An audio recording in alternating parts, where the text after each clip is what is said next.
Angka kemiskinan di Sumsel mencapai 10,51% atau 948.000 orang. Pemerintah berupaya akan melakukan pemerataan ekonomi untuk mengatasi angka kemiskinan yang cukup tinggi di Sumatera Selatan.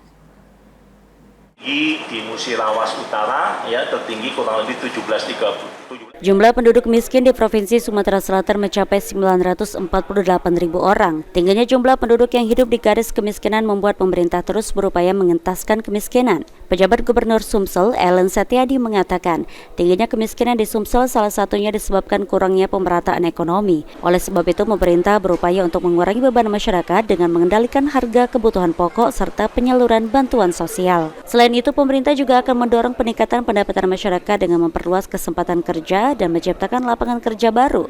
Cuma pemerataannya kurang. Nah, oleh karena itu pemerataan ini kita bikin strateginya bagaimana nilai manfaat ekonomi yang tumbuhnya bagus ini, inflasinya juga terkendali, tapi sasaran ke masyarakatnya harus lebih tepat sasaran lagi. Nah, ini kita lakukan hari ini.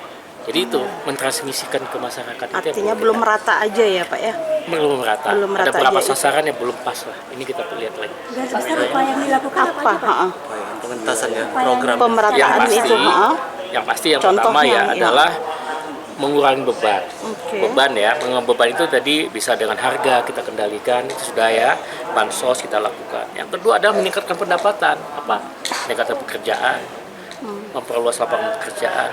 Itu ekonomi harus kita cari di situ. Sumber-sumber ekonomi kita harus kita push di situ untuk membuat lapangan kerja baru. Sementara itu, angka kemiskinan di Sumsel pada September 2024 mengalami penurunan dari 984,84 ribu turun menjadi 948.000 jiwa.